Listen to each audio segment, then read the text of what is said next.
قرآن کریم کی جو آیت کریمہ میں نے پڑھی نکاح سے متعلق، ہم اکثر مواقع پر نکاح کے موقع پر بھی قاضی صاحب کچھ آیتیں پڑھتے ہیں، فارمیلٹیز کے طور پر لوگ سمجھتے ہیں کہ شاید یہ خطبہ ہے، بس اس کے بغیر نکاح نہیں ہوتا تو وہ پڑھ رہے ہیں۔ اکثر مرتبہ تو ایسا بھی ہوتا ہے کہ قاضی صاحب کو بھی نہیں معلوم ہوتا کہ اس کا کیا مطلب ہے، جس کا نکاح ہو رہا ہے اس کی تو دور کی بات ہے۔ تو ذہن میں آیا کہ ابھی جمعہ کی نماز کے بعد باغ عام کی مسجد میں بھی نکاح پڑھانا ہے، تو میں یہ سوچا کہ نکاح ہی کے عنوان پر آپ کے سامنے کچھ باتیں رکھی جائے۔ سب سے پہلے تو جو نکاح میں خطبہ قاضی صاحب دیتے ہیں وہ 4 آیتیں اور 3-4 احادیث، یہ کیا ہے؟ یہ کیوں پڑھی جاتی ہے اور اس کی وجہ کیا ہے، اور وہی 4 آیتیں کیوں پڑھی جاتی ہے؟ اللہ کے نبی علیہ الصلاۃ والسلام پڑھتے تھے، یہی 4 آیتیں نکاح کے موقع پر پڑھتے تھے جو آپ کے سامنے سنائی جائے گی، اور اس کا ترجمہ اور کچھ مختصر سی تفصیل آپ کے سامنے رکھی جائے گی۔ مقصد کیا تھا؟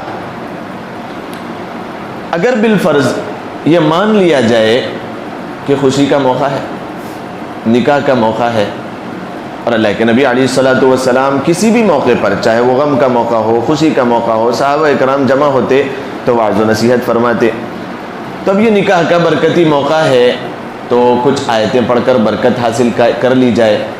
ایسا اگر اللہ کے نبی علیہ الصلاۃ والسلام کا منشا ہوتا تو آپ علیہ الصلاۃ والسلام نے اپنی زندگی میں اتنے نکاح پڑھائے، لیکن کبھی ان 4 آیتوں کے علاوہ تلاوت نہیں فرمائی۔ یہی 4 آیتیں نکاح کے موقع پر پڑھتے تھے۔ کون سی 4 آیتیں؟ یا ایھا الذین آمنوا اتقوا اللہ حق تقاتہ ولا تموتن الا وانتم مسلمون۔ دوسری آیت پڑھتے تھے یا ایھا الناس اتقوا ربکم الذی خلقکم من نفس واحدہ وخلق منها زوجها وبث منهما رجالا كثيرا ونساء واتقوا الله الذي تساءلون به والارحام ان الله كان عليكم رقيبا۔ تیسری آیت اللہ کے نبی علیہ الصلاۃ والسلام پڑھا کرتے تھے یا ایھا الذین آمنوا اتقوا اللہ وقولوا قولا سدیدا یصلح لکم اعمالکم ویغفر لکم ذنوبکم ومن یطع اللہ ورسولہ فقد فاز فوزا عظیما۔ یہ آیتیں اللہ کے نبی علیہ الصلاۃ والسلام پڑھا کرتے تھے۔ تو یہی 4 آیتیں کیوں پڑھتے؟ اگر بالفرض یہ منشا ہوتا کہ برکت حاصل کر لی جائے تو سورہ فاتحہ کی تلاوت کر لیتے۔ سارے قرآن کا خلاصہ بھی ہے، 7 مثانی بھی ہے، سورۃ الشفاء بھی ہے، برکت والی سورت بھی ہے، خلاصہ کلام اللہ ہے، سورہ فاتحہ پڑھ لیتے، برکت حاصل ہو جاتی۔ لیکن نہیں، اللہ کے نبی علیہ الصلاۃ والسلام سورہ فاتحہ کی آیت نہیں پڑھتے تھے۔ برکت حاصل کرنا ہوتا تو آیت الکرسی پڑھ لیتے۔ صحابہ کرام کو اللہ کے نبی علیہ الصلاۃ والسلام نے ارشاد فرمایا کہ عظیم آیت، مکمل قرآن کریم کی سب سے عظیم آیت اگر کوئی ہے تو وہ آیت الکرسی ہے۔ اللہ لا الہ الا هو الحی القیوم۔ اللہ کے نبی یہ بھی نہیں پڑھتے تھے۔ سورہ یاسین یہ قرآن کریم کا دل ہے، ہارٹ آف دا قرآن، اس کی تلاوت کر لیتے۔ یاسین والقرآن الحکیم انک لمن المرسلین نہیں پڑھتے اللہ کے نبی۔ دلہن اور دولہے کا نکاح ہو رہا ہے تو قرآن کی دلہن ہی پڑھ لیتے۔ عروس قرآن، الرحمن علم القرآن خلق الانسان علمہ البیان، نہیں، اللہ کے نبی علیہ الصلاۃ والسلام یہ بھی نہیں پڑھتے تھے۔ 3 مرتبہ سورہ اخلاص پڑھ لیا جائے، سارے کلام اللہ کے پڑھنے جتنا ثواب مل جاتا ہے، سورہ اخلاص بھی نہیں پڑھتے، یہی 4 آیتیں پڑھتے۔ اللہ کے نبی علیہ الصلاۃ والسلام ان 4 آیتوں سے کچھ پیغام دینا چاہتے ہیں نکاح کے موقع پر، جو کہ اکثر مرتبہ صرف پڑھا جاتا ہے اور سامنے بیٹھے ہوئے سب کے سب باتیں کرتے ہیں۔ خوشی کے موقع پر ہے، نکاح ہو رہا ہے، یہ تو قاضی صاحب کا کام ہے، وہ کر رہے ہیں، ہم کو اس سے کیا مطلب۔ پھر جہاں تک آواز سنائی دیتی ہے تو پھر ہاتھ اٹھا کے کچھ دعا کر لیتے ہیں، کرنا ہو کریں، نہ کرنا ہو کوئی بات نہیں، پھر اب دستر کا انتظار ہے۔ یہی ہو رہا ہے آج کل نکاح میں۔ اللہ کے نبی علیہ الصلاۃ والسلام جو 4 آیتیں پڑھتے تھے اس کا ترجمہ سنیں، اور جن کا نکاح ہو چکا ہے ان 4 آیتوں میں جو پیغام دیا جا رہا ہے اگر اس میں کوئی کمی ہو تو اپنی اس دواجی زندگی میں اس کو پورا کرنے کی کوشش کرے، اور جن کا نکاح نہیں ہوا ہے، ہونے والا ہے یا ہوگا انشاءاللہ، وہ لوگ بھی آج اس پیغام کو اپنے ذہن میں رکھیں۔ اللہ کے نبی علیہ الصلاۃ والسلام سب سے پہلے خطبہ پڑھتے تھے، الحمدللہ نحمدہ ونستعینہ ونستغفرہ، یہ تو اللہ تبارک و تعالیٰ کی تعریف، پھر اللہ کے رسول علیہ الصلاۃ والسلام کے اوپر درود ہے، پھر آپ علیہ الصلاۃ والسلام پڑھتے اما بعد یعنی بہرحال صلاۃ و سلام کے بعد اور اللہ کی تعریف کے بعد میں اب قرآن کریم کی تلاوت کرتا ہوں جس میں تمہارے لیے کچھ پیغام ہے۔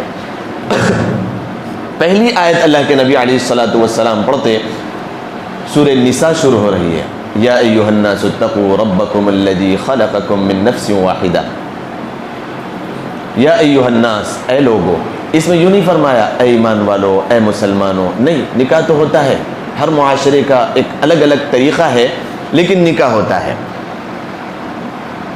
اور یہ نسل انسانی کی بقا اور حیا اور پاک دامنی کا ذریعہ اور سبب ہے۔ مومن کے نکاح کرنے میں اور کسی غیر کے نکاح کرنے میں بڑا فرق ہے۔ مومن کے نکاح کرنے میں ایک نیت ہوتی ہے،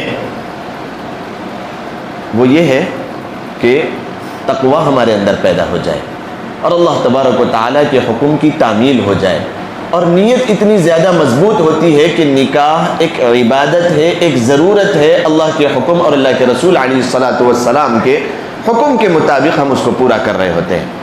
لیکن ایک غیر جب نکاح کرتا ہے تو وہ نکاح اس وجہ سے نہیں ہوتا کہ وہ اللہ کو راضی کر لے یا اللہ کے حبیب علیہ الصلاۃ والسلام کے احکام کو پورا کر لے یا نسل انسانی کی بقا کو پورا کر لے یا پھر عبادت اور اس کو ثواب مل جائے، اس وجہ سے نہیں ہوتا، بلکہ ایک عیش اور عیاشی کے لیے وہ نکاح کرتا ہے۔ تو ہمارے لیے نکاح کرنا بھی ایک عبادت ہے اور غیر کے لیے نکاح کرنا بھی ایک اس کے لیے سبب ہے جو اس کو اور زیادہ گمراہی کی طرف لے جا رہا ہوتا ہے۔ اسی وجہ سے جو پچھلے ہفتے میں آپ کے سامنے بیان میں ایک واقعہ سنایا گیا تھا کہ ایک اللہ والے نے ندی کو پار کرنے کے لیے اپنی بیوی کو جو طریقہ سکھلایا، ایک وظیفہ دیا کہ ندی کو یوں کہنا، اس شخص کا سلام کہنا جس نے اپنی بیوی سے 40 سال سے دوری اختیار کی ہے۔ تو بیوی کہتی ہے میں تو تمہاری ہی بیوی ہوں، مجھے نہیں معلوم تم نے 40 سال میں کتنی دوریاں اختیار کی۔ تو 40 سال دوری، حالانکہ بیوی خود اس کی گواہ ہے کہ وہ دوریاں نہیں تھی، تو کیسے یہ سلام کہا جا رہا ہے؟ تو پھر جب بیوی نے سوال کیا کہ کیسے یہ معاملہ پورا ہوگا، اور مجھے تو سمجھ میں نہیں آتا یہ تماشا کیا ہے، میرے ہی سامنے ایک اللہ والا بیٹھ کے کھانا بھی کھا رہا ہے، اور ایک اللہ والا جس نے سلام کہا ہے کہ 40 سال سے دوری، اور ایک اللہ والا واپس جانے پر کہتا ہے کہ اس شخص کا سلام کہنا جس نے لقمہ ایک جو ہے نا گلے کے نیچے نہیں اتارا 40 سال سے، تو یہ تماشا کیا ہے؟ تو ان لوگوں نے کہا کہ ہم نے اپنی نفس کی خواہشات کے لیے یہ کام نہیں کیا، بلکہ یہ ایک عبادت ہے اللہ کی رضا کے لیے، اور حقوق کا ادا کرنا مجھ پر فرض ہے، اس لیے ہم نے کیا ہے۔ اس وجہ سے ندی نے بھی ان کے پیغام کو سنا اور راستہ دے دیا، اللہ تبارک و تعالیٰ نے بھی ان کی لاج رکھ لی۔ لہذا جو مومن اور مسلمان نکاح کرتا ہے وہ ایک ضرورت ہے، ایک سنت ہے، ایک فریضہ ہے جس کو ادا کرتا ہے اللہ تبارک و تعالیٰ کی رضا کے لیے، باقی یہ اس وجہ سے نہیں ہوتا ہے کہ وہ اپنی خواہشات کو پوری کرے، اپنے نفس کو پورا کرے۔ لہذا پہلی آیت یا ایھا الناس اتقوا ربکم الذی خلقکم من نفس واحدہ، اے لوگو اتقوا ربکم، اس اللہ سے ڈرو، من نفس واحدہ، جس نے خلقکم من نفس واحدہ، جس نے تمہیں ایک جان سے پیدا فرمایا۔ اب تفصیل میں نہیں جاؤں گا کہ ایک جان سے کیسے پیدا فرمایا، مقصد اس میں میں آپ کو بتاتے ہوئے آگے چلوں۔ یا ایھا الناس اتقوا ربکم الذی خلقکم من نفس واحدہ، اس ذات سے ڈرو اے لوگو جس نے تمہیں ایک جان سے پیدا فرمایا۔ وخلق منها زوجها وبث منهما رجالا كثيرا ونساء، اور اسی کے ذریعے تمہاری بیویوں کو پیدا کیا۔ وخلق منها زوجها وبث منهما رجالا كثيرا ونساء، اور ان دونوں کے ذریعے ساری دنیا کی آبادی کو پھیلا دیا۔ خوب تر وسیع اس کے اندر دے دیا. رجالا کثیرا ونساء واتقوا اللہ الذی تساءلون بہ والارحام. اور پھر سے یہ جملہ آ گیا, اللہ تبارک و تعالیٰ سے, اس ذات سے ڈرو جس سے تم سوال کرتے ہو. ان اللہ کان علیکم رقیبا, اور اللہ تبارک و تعالیٰ تمہارے لیے نگہبان ہے. پہلی آیت جو نکاح کے موقع پر پڑھی جاتی ہے, اس میں 2 مرتبہ ایک پیغام دیا جا رہا ہے, اللہ تبارک و تعالیٰ سے ڈرو. یا ایھا الناس اتقوا ربکم واتقوا اللہ الذی تساءلون بہ والارحام. 2 مرتبہ یہ پیغام دیا جا رہا ہے, اللہ سے ڈرو. تقویٰ کیا چیز ہے, بہرحال بار بار آپ کے سامنے اس عنوان کو لے کر بیان کیا جاتا ہے کہ تقویٰ کیا چیز ہے. خلاصے کے طور پر یہ ہے کہ ایک انسان خاردار وادی میں گزرے اور اپنے آپ کو بچتے ہوئے بچاتے ہوئے کہ کہیں کپڑا اس کانٹے میں نہ اٹک جائے, کہ کہیں ہمارا پیر کسی موذی جانور پر نہ پڑ جائے, کہیں ہمارے کپڑے کسی کیچڑ میں لت پت نہ ہو جائے, کہیں ہمارا سامنا کسی ایسے جانور سے ہو جائے کہ وہ ہمارا شکار کر لے. یہ سب بچاتے ہوئے انسان پھوک پھوک پر قدم رکھتا ہے. یہ زندگی بھی اسی طریقے سے انسان گناہوں سے بچتے ہوئے نیک اعمال کرتے ہوئے گزار لے. یہ تقوی کا مقصد ہے, یہ تقوی کا مقصد ہے. تو واتقوا اللہ الذی تساءلون بہ والارحام, جس رشتے میں جڑ رہے ہو نکاح کے موقع پر, اس موقع پر اللہ تبارک و تعالیٰ سے ڈرو. صرف نکاح کے موقع پر جڑنے کے لیے نہیں, بلکہ جڑتے وقت جن احکامات کو اپنی زندگی میں لا رہے ہو اور جن چیزوں کو کر رہے ہو وہ بھی دیکھو کہ وہ اللہ کے رسول علیہ الصلاۃ والسلام کے طور و طریق پر ہے بھی یا نہیں. آج کل جو نکاح ہو رہے ہیں, آج کل جو نکاح ہو رہے ہیں 90% غیروں کے طریقے پر ہو رہے ہیں, 10% اللہ کے نبی علیہ الصلاۃ والسلام کے طور و طریق پر ہو رہے ہیں. خلاصے کے طور پر میں یہ بتاؤں کہ نکاح کسی گھر میں ہو رہا ہے تو وہ نوشہ ہو یا پھر وہ عروسہ ہو یا پھر ان کے ماں باپ ہو, قریبی رشتہ دار ہو, سب کے سب خیال رکھتے ہیں اس بات کا کہ ہم سے جو جڑنے والے متعلقین ہے, دوست و احباب ہے, رشتہ دار ہے, خوش رہیں. کیوں؟ نکاح کا موقع ہے, خوش ہوں. بھائی بہن ہو وہ ہم سے خوش ہوں, ماں باپ ہو وہ ہم سے خوش رہیں, رشتہ دار ہو, نکاح کا موقع ہے, وہ ہم سے خوش رہیں.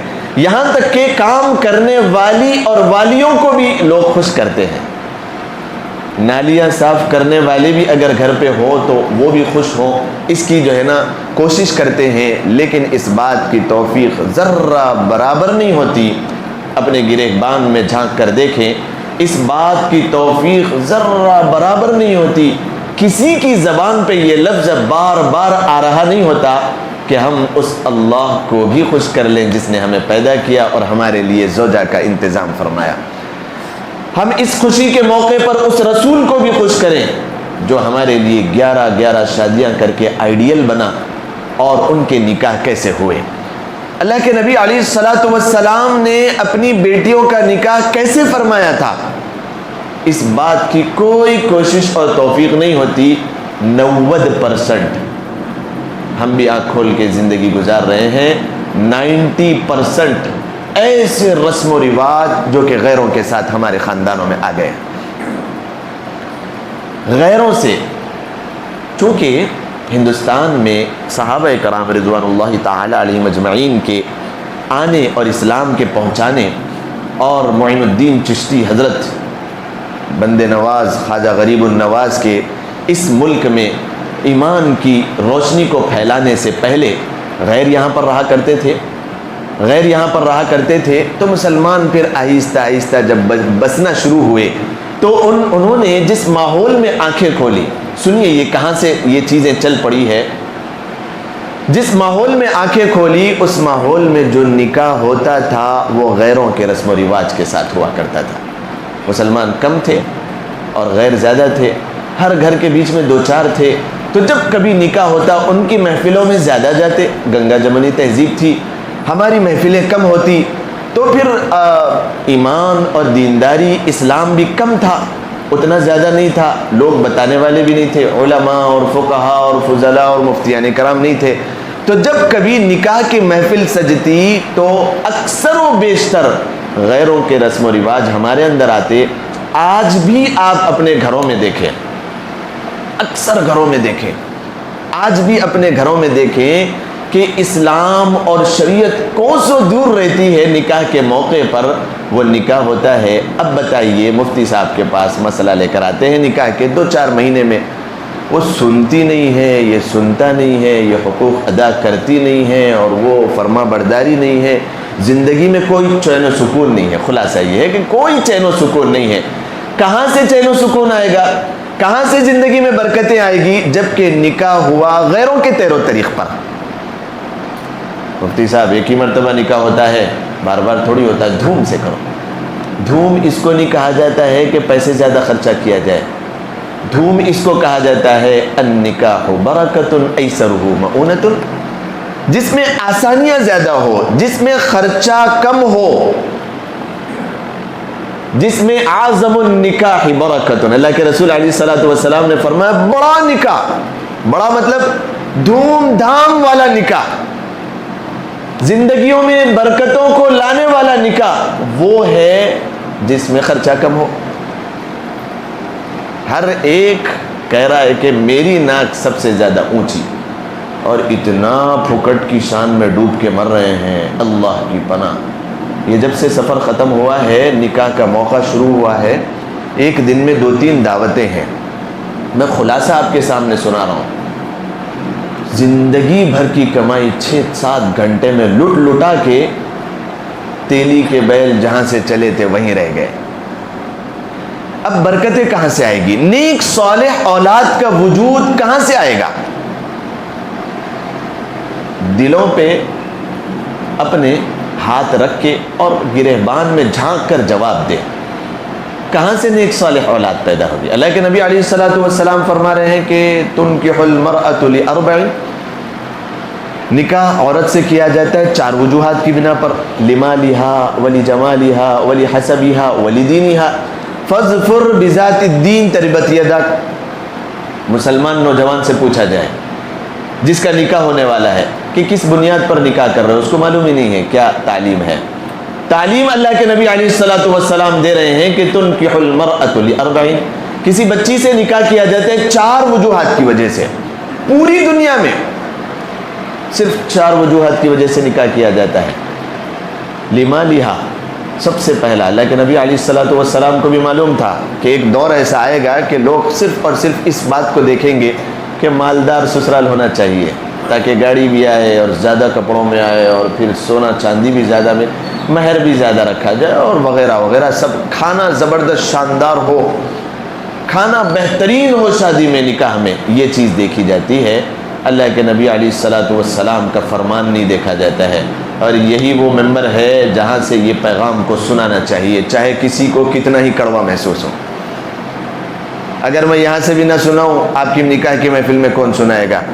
میں پہنچ جاؤں تو ضرور سناؤں گا, میں پہنچ جاؤں تو ضرور سناؤں گا. انشاءاللہ نکاح ہو رہا ہے بڑے فنکشن ہال میں, یہی سے, یہی بستی سے کہا گیا کہ مفتی صاحب نکاح آپ کو پڑھانا ہے. میں نے کہا ٹھیک ہے انشاءاللہ میں پہنچ رہا ہوں, اور میں نے ساری چیزیں کھول کے رکھ دیا ہے. بہت کم جو قریبی رشتہ دار تھے ان کو غصہ بھی آیا, لیکن 99% جو کہ زندگی بھر کی کمائی کما کے 7-8 گھنٹے میں لٹا کے کنگال ہو گئے تھے, وہ رو رہے تھے سامنے کہ واقعتاً اسلام اور شریعت کا حسن یہ ہے جس طریقے سے نکاح کرنے کے لیے کہا گیا. آج دیکھیں آپ, نکاح ہوتا ہے گھروں پہ. میں یہ حدیث سنا رہا تھا, لمالہا ولحسبہا ولجمالہا ولدینہا فاظفر بذات الدین. نوجوان مرد کو بھی جو ہے نا اس بات کی تلقین کرنی چاہیے اور یہ بات سکھانی چاہیے, اور ماں باپ کو بھی یہ بات سکھانی چاہیے کہ بچی کو اگر ڈھونڈ کے لا رہے ہو اللہ کے واسطے کہ یہ ہمارا بچہ سکون کی زندگی گزارے. ہوتا اس لیے پورا نہیں ہے کہ جو گھر میں بچیاں ہیں وہ بھی غیر تربیت یافتہ ہے, وہ بھی غیر تربیت یافتہ ہے. ماں باپ نے اپنی ذمہ داری کو کوسوں دور ڈال دیا ہے. لہذا ابتدائی سے اپنے گھروں کا ماحول دینی اور اسلامی اور شریعتی بنائیں. شروع اس طریقے سے کریں, نکاح اپنے بچوں کا اس طریقے سے کریں. لمالہا ولحسبہا ولجمالہا، عورت سے نکاح کیا جاتا ہے 4 وجوہات کی بنا پر. مال کی وجہ سے، مالدار خاندان ہونا چاہیے. حسب نسب کی وجہ سے، بڑے خاندان کی، اخبار میں جتنے ایڈورٹائزمنٹ ہے وہ سب کے سب خاندان کو زیادہ ہائی لائٹ کرتے ہیں، خاندانی بچی ہے. تیسری چیز اللہ کے نبی علیہ الصلوۃ والسلام نے فرمایا کہ ولی جمالہا، خوبصورتی. کئی لوگوں نے کہا کہ مجھے نکاح کرنا ہے، ایک ہی جو ہے نا وجہ ہونا چاہیے، وہ کیا؟ خوبصورت ہونا چاہیے، اور کچھ نہیں، کچھ بھی نہیں رہا تو چلے، خوبصورت ہو. زندگی بھر کی لائف پارٹنر ہے، ساتھی ہے، خوبصورت ہونا چاہیے. کیوں؟ چاہے وہ دیندار ہو یا نہ ہو. چوتھی چیز اللہ کے نبی علیہ الصلوۃ والسلام نے جو فرمائی، وَلِدِينِهَا فَاظْفُرْ بِذَاتِ الدِّينِ تَرِبَتْ يَدَاكَ. چوتھی چیز جو خام لوگ دیکھتے ہیں کہ دیندار ہونی چاہیے، چاہے خوبصورتی اتنی زیادہ ہو یا نہ ہو، چاہے بڑا خاندان ہو یا نہ ہو، چاہے مالدار ہو یا نہ ہو، اپنے بچوں کی بیج اس طریقے سے ڈالیں گے تو پھر آپ مرتے دم تک سکون والی، برکتوں والی، خوشیوں والی، عافیت والی اتنی بہترین زندگی گزارتے ہوئے اپنے بچوں کو دیکھیں گے جس کی کوئی انتہا نہیں. اور جو بچے اس بات کی وجہ سے نکاح کرتے ہیں کہ دیندار بچی ہو، تو پھر اللہ تبارک و تعالیٰ ان کی زندگیوں میں برکتیں الگ دیتا ہے. اللہ کے نبی علیہ الصلوۃ والسلام کامیابی کا تمغہ دے رہے ہیں، فَاظْفُرْ بِذَاتِ الدِّينِ تَرِبَتْ يَدَاكَ. اے عقلمند انسان، دینداری کو فوقیت دے. اللہ کے نبی علیہ الصلوۃ والسلام کا پیغام اپنے ذہنوں میں بٹھا کر کے جائیں. وقت بالکل شکایت کر رہا ہے. بات شروع ہونے سے پہلے، حالانکہ میں سنانے والا تھا اور میں سناؤں گا انشاءاللہ، آئندہ ہفتے بھی اسی عنوان پہ بیان ہوگا کہ کیا کیا رسم و رواج ہمارے گھروں میں نکاح کے موقع پر چل رہی ہیں، جو کہ 90% غیروں کے طریقے پر ہے. فَاظْفُرْ بِذَاتِ الدِّينِ تَرِبَتْ يَدَاكَ. دینداری کو تربیت دے ورنہ خاک آلود ہو جائے گا. اللہ کے نبی علیہ الصلوۃ والسلام کا پیغام اور آپ کا احکام، آپ کے فرامین کیا خالی جائیں گے؟ وہ کیا غلط ہو سکتے ہیں؟ تربت یداک، تیرے ہاتھ خاک آلود ہو، مٹی میں مل جائے، تو برباد ہو جائے گا. اگر تو مالداری کو سب سے فوقیت دے گا، تو اگر خوبصورتی کو فوقیت دے گا، تو اگر حسب نسب کو فوقیت دے گا اور دینداری کو چھوڑ دے گا، تو پھر شکایتیں ہوگی. سارا کا سارا میڈیا بھرا پڑا ہے. صبح سے 3 خبریں اس بات پر آ گئی ہے کہ جہیز کی لعنت کی وجہ سے اور گھروں میں جو ہے نا شک و شبہات کی وجہ سے اور خاندانی جھگڑوں کی وجہ سے بیویوں کو ختم کر دیا گیا. صبح سے 3 خبریں آئی آج کی. اب یہ پیغام اس وجہ سے دیا جا رہا ہے کہ یہ معاشرہ سدھرے. ہمیں اللہ کے نبی علیہ الصلوۃ والسلام کو بھی صورت دکھانا ہے، مر کے پھر دنیا سے جانا ہے، اللہ کے سامنے ٹھہرنا ہے. اللہ نے ایک نظام بنایا جنت اور جہنم کا، کچھ بھی نہیں ہے. نہ اپنی مرضی سے انسان دنیا میں آیا، نہ اپنی مرضی سے جانے والا ہے. تو بیچ والی زندگی میں کیوں ہماری اپنی مرضی؟ کیوں ہم اپنی ناک کی فکر کریں کہ میں تو قرضہ لے کے صحیح ڈوب رہے ہیں، ڈبا رہے ہیں، پھر پھانسیوں پہ لٹک رہے ہیں. میرے سامنے آئے، ہمارے کسی اسکول کے ایک ٹیچر تھے، ان کے والد محترم کو میں نے بلایا اور میں نے اچھی طریقے سے ان کو سمجھایا. میں نے آدھا گھنٹہ دیا، حالانکہ وقت بڑا مشکل ہوتا ہے نکالنا. آدھے گھنٹے کا پورا ٹائم یکسوئی کے ساتھ اس بات پر کہ بیٹی آپ کی ہے اور جو مد مقابل ہے وہ لوگ بھی دیندار ہیں، آپ یہ بات تو رکھیں کم از کم کہ سنت کے مطابق نکاح ہونا چاہیے. آپ کہہ رہے ہیں کہ میں نکاح پڑھا ہوں تو یہ ایک شرط ہے، سنت کے مطابق نکاح ہو، دوپہر میں نکاح ہو، شام میں ولیمہ ہو. کتنا اچھا نظام ہوگا، کیسا پیارا معاشرہ ہوگا. یہ جہیز کی ساری لعنتوں کو چھوڑنا چاہیے. اور یہ مانگنے والے کبھی بھی آپ کی بچی کو خوش نہیں رکھ سکتے، کبھی یہ خوش نہیں رکھ سکتے. یہ خود فقیر بھکاری ہے. عجب ماجرا ہے حضرات، دیکھیے کیا شاعر نے بھی کیا شعر کہا ہے. عجب ماجرا ہے حضرات، دیکھیے داماد مانگتا ہے خیرات. دیکھیے یہ فقیر، یہ کہاں سے آپ کی بچی کو سکھ اور خوشیاں دے سکتا ہے. میں تو یہاں تک بھی کہتا ہوں، یہ گٹکے کھانے والے، یہ سگریٹ پینے والے، یہ حقے کی عادتیں رکھنے والے، ان کو بھی اپنی بچیاں نہ دو. یہ فضول خرچی کرنے والے شیطان کے بھائی ہیں، ان کو بھی اپنی بچیاں نہ دو، یہ جب دیں گے تو پھر زندگی بھر پریشان ہوں گے۔ اپنی عقل پہ جس کو کنٹرول نہیں ہے، اپنے آپ پہ جس کو کنٹرول نہیں ہے، وہ کیا زندگی لے کر چلنے والا ہے؟ بیچ ادھر ہی وہ حساد چھوڑ کے چلا جائے گا۔ تو بہرحال بہت ساری باتیں ہیں آپ کے سامنے بتانے کے لیے۔ میں نے یہ بتایا تھا ابھی نہیں، ایک 2-3 سال پہلے، کہ بھئی آپ اپنی بچی کا نکاح اس طریقے پر کریں، دوپہر میں نکاح ہو، شام میں ولیمہ ہو۔ یہ شرط منظور ہو تو ہم دیں گے، ورنہ ہمیں پھکٹ کی شان نہیں چاہیے، ہمیں نہیں چاہیے، ہم جھوٹی شان میں مرنا مٹنا نہیں چاہتے ہیں۔ دوپہر میں نکاح کریں۔ بڑے بڑے خاندان، الحمدللہ میرا خود خاندان، میں آپ کو بتاتا ہوں، بڑا خاندان ہے اللہ کے فضل سے، 1-1 کروڑ 2-2 کروڑ روپے ایک شادی میں خرچ کرنا مشکل نہیں ہے، لیکن الحمدللہ میں نے دیکھا ہے اپنے ددی علی خاندان میں، دوپہر میں نکاح ہوا اور شام میں ولیمہ ہوا۔ الحمدللہ علی ذالک، دوپہر میں نکاح ہوا، وداعی ہوئی، شام میں ولیمہ ہو گیا۔ ایک چیز گھر پہ نہیں آنی چاہیے، خاص طور پہ نہیں آنی چاہیے۔ کیا غم ہے؟ وہ خوشی سے دے رہے ہیں، لڑکی والے خوشی سے دے رہے ہیں، مفتی صاحب خوشی سے دے رہے ہیں، تو وہ اپنی لڑکی ہے، کیا غم ہے؟ جس کے پاس ہے وہ دیں گے، جس کے پاس نہیں ہے، ماحول بن رہا ہے نا تمہاری وجہ سے۔ غلط بات ہے، انتہائی غلط بات ہے۔ میں نے سمجھایا تھا، نہیں سمجھ کے 6 لاکھ روپے قرضہ لے کر جو انہوں نے شادی کی، نکاح کیا، میں نے خطبہ تو پڑھایا، میں نے نکاح کرنے کے بعد جو ہر دن ان کا ٹینشن والا ہے، باقی اپنے بچوں کو پڑھانے کے لیے ہم نے ان کے لیے راستے اختیار کیے کہ بھئی فلاں صاحب ان کی اسکالرشپ جاری کریں، یہ پڑھانے سے بہت زیادہ پیچھے ہو گئے ہیں۔ کیا کرنا ہے؟ جو کچھ کما رہے ہیں، اب انسان کا ذہن بھی ٹینشن میں، تو وہ کما بھی نہیں سکتا، وہ سب کا سب قرضے ادا کرنے میں ہے۔ نکاح خوشیاں لانے کے لیے کیے تھے یا پھر ساری زندگی اپنے آپ کو برباد کرنے کے لیے کیے تھے؟ بچی کو تو آپ نے آباد کر دیا، اپنے آپ کو برباد کر دیا۔ باپ جنت کے بیچ کا دروازہ، یہ خود پہلے برباد ہو رہا ہے تو پھر بچی آباد ہو رہی ہے۔ یہ کون سا معاشرہ ہے؟ یہ ہمارا معاشرہ نہیں ہے، یہ غیروں کا معاشرہ ہے۔ وقت تنگی کا شکار ہو گیا ہے، اس وجہ سے آگے باتیں انشاءاللہ آئندہ ہفتے نکاحی کے عنوان پر آپ کے سامنے بیان کیا جائے گا۔ جو رسم و رواج گھروں میں چل رہی ہے، جو ناچ گانے بجانے اور نکاح کے موقع پر 15-20 دن، 1 مہینہ 2 مہینے سے جو رسم و رواج ہوتی ہے، میں سب انشاءاللہ آپ کے سامنے بتانے کی کوشش کروں گا اور واضح طور پہ بیان کروں گا انشاءاللہ کہ کیا چیز کرنا چاہیے، کیا چیز نہیں کرنا چاہیے۔